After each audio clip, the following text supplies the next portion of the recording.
Hi, my name is The Great Me, and in this guide I'm going to be discussing how to play a Fury Warrior in Cataclysm. This guide is intended for Fury Warriors who wish to excel in a PvE raiding environment. As a result of this, I will not be discussing PvP in this guide, nor will I be discussing 5-man dungeons. I highly encourage you to also read my written guide that I have posted on both TankSpot and MMO Champion. The written guide contains information that isn't covered in the video, such as itemization, gemming, and enchanting. There are links to the written guide in this video's description. Now with that out of the way, let's get down to business. For talent selection, you're going to want to end up with 8 points in arms, 31 points in fury, and 2 points in protection. I will not be discussing the required talents in this guide, and instead, I'm going to be focusing on your filler talents and providing you with suggestions for an all-around talent build. Please keep in mind that just because I do not suggest a given talent does not mean that it is bad. Sound arguments can be made for every single available filler talent. Starting in the Fury tree, you get your first filler talent point in the second tier, which can be used for Blood Craze, Piercing Howl, or Root Interruption. In most circumstances, I would suggest that you put that point in Root Interruption.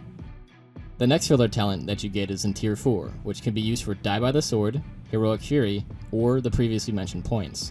I would suggest that you put this point in Heroic Fury, as most boss encounters currently involve a lot of movement, and Heroic Fury will help you maintain as much uptime on a DPS target as you can. Next, you have 3 filler talents in Tier 5. These talents can be used on the previously mentioned talents, as well as Furious Attacks and Meat Cleaver. My suggestion is to get Meat Cleaver, as any time that you're going to use Cleave or Whirlwind, that talent is a must. I would also use the third filler talent to get the second point in Root Interruption. In the arms tree, you have the choice of putting points in Blitz or Field Dressing. I would suggest putting those points in Field Dressing, as it'll save healer mana, which is a big issue currently, and overall is going to be more useful than a little bit of extra rage at the start of the fight. There are 2 commonly asked questions regarding talent builds as Fury. The first is whether Titan's Grip or Single-Minded Fury is better. The answer to this is that currently it appears that Titan's Grip is capping out with higher DPS than Single-Minded Fury, though not by a whole lot. You should pick whichever spec you have the best weapons for. The second question is whether or not to put 3 points in Deep Wounds or 3 points in Insight. The short answer is that you should get 3 points in Deep Wounds. The long answer with the comparison math can be found in my written guide. For glyphs, you're going to want to use Glyph of Slam, Raging Blow, and Bloodthirst as your prime glyphs. These are the only glyphs that affect our main DPS abilities, so there are no viable options besides these.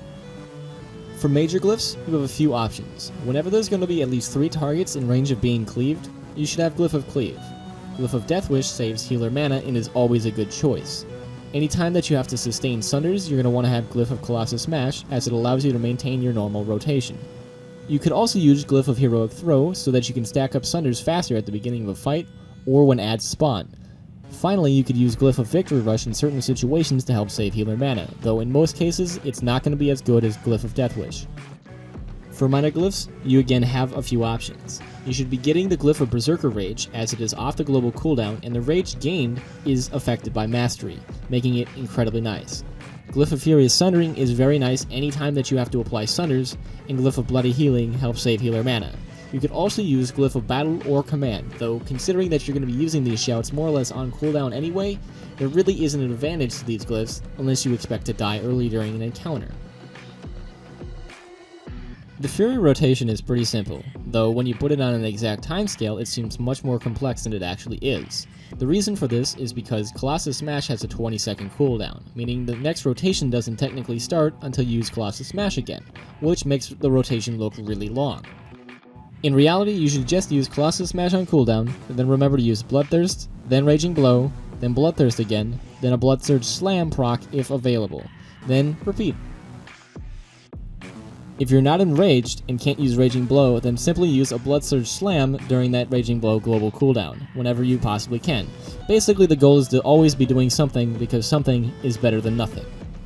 Whenever you use Colossus Smash, you're going to want to make sure that you can fill the GCD table during its duration. The easiest and most effective way of doing this is by using a Bloodthirst, then a Raging Blow, then another Bloodthirst. With the way the rotation works currently, the easiest way to ensure this is going to happen is to delay the use of Colossus Smash by 1 second in order to use a Bloodthirst. This also results in pushing back the usage of Raging Blow by 3 seconds. but the overall damage gain is greater than what is lost by delaying these abilities, so that's why you do it. Once the target is below 20%, you should simply continue to use Colossus Smash on cooldown, and then proceed to spam execute. Ideally, every single battle trance proc that we get should be used on a Heroic Strike. This is because Heroic Strike is the most inefficient damaging ability that we have due to its high rage cost. This also makes it the most efficient ability to use whenever we have the option of using it for 0 rage. Please keep in mind that it is not worth delaying the use of your other abilities to ensure that that battle trance proc is used on a Heroic Strike. You should also keep in mind that Battle Trance is currently bugged and that Blood Surge slams will consume Battle Trance procs even though they already cost 0 rage. Also, if you use a Battle Trance proc on a Bloodthirst, that Bloodthirst cannot proc a new Battle Trance.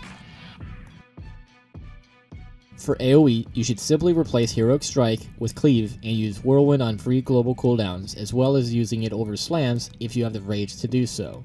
Because of how Meat Cleaver works, it's also a good idea to use whichever ability is going to do the most damage second at the start of the fight. That way, it's going to get the first plus 10% damage bonus from the first stack of Meat Cleaver. It takes a while to get used to the feel of how many mobs it takes for Whirlwind to be more damage than Cleave, but after a while you'll know what to do and you'll be able to do it just fine. It's also not a bad idea to use Heroic Leap as much as possible, though you should only use it while both Cleave and Whirlwind are on cooldown. Currently, Fury Warriors have 2 options for using excess rage, Heroic Strike and Inner Rage. Aside from Battle Trance procs, you should use Heroic Strike as much as possible as long as it doesn't interfere with your normal rotation. It takes a while to get a feel for how fast you're generating rage so that you can know exactly when to use Heroic Strike, though as a generalized blanket rule, if you have more than 60 rage, then you should use Heroic Strike. Inner Rage usage is a little bit more tricky to explain. Ideally, you should have it up for every single Blood Surge slam that you possibly can. This is because of the fact that Blood Surge doesn't cost any rage, so you only get the damage bonus out of it. At the same time, you don't want to use it for any Heroic Strikes because it's essentially a waste of 45 rage and an easy way to rage starve yourself. One option that people are trying is macroing Inner Rage into Slam, and then putting a Cancel Aura macro in Heroic Strike and Cleave. This is so that they don't have to worry about accidentally using a Heroic Strike or Cleave during Inner Rage. I would only suggest doing this if you have a way to easily track when Inner Rage is up and you feel very confident in your ability to manage your rage, as having Inner Rage up a lot can definitely result in rage starvation. How you set up your user interface is actually fairly important in how well you'll be able to DPS. While there are an infinite number of ways you can set up your interface, there are a few elements that I believe are critical in order to have an effective UI as a Fury Warrior. First, you should have an effective way of tracking how much rage you have. This could be in the form of a heads-up display similar to what I have, or simply having your player frame in an easily viewable location.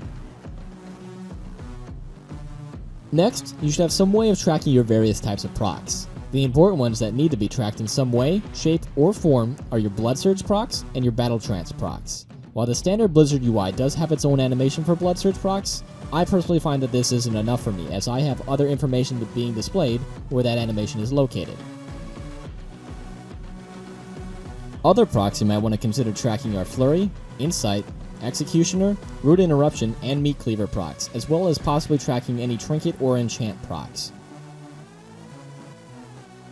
The third element your interface should have is a way of tracking how much time is left on your Enrage effects. There are a couple different options for how you can go about doing this, but the method that I use is a timer bar that only displays the Enrage effect with the most time remaining. I also have a separate frame display the icon of all Enrage effects currently active on me. You should also have a way to easily tell how much time is left on the cooldown of any and all of your abilities. There are multiple ways to accomplish this, though I personally choose to clump all of my action bars together with Bartender, and then use OmniCC to have the cooldowns of my abilities be displayed on their icons. Other than these elements, what you include or exclude from your UI is entirely up to you. For example, I personally like to display as much information as I possibly can without making it impossible to see my surroundings, while someone else might choose to display only what they absolutely need in order to function. Thank you for watching this guide. I hope it's been helpful for you. If you have any comments, questions, or concerns, please feel free to leave a message either on the comments section of this video or on the threads dedicated to this guide on either TankSpot or MMO Champion.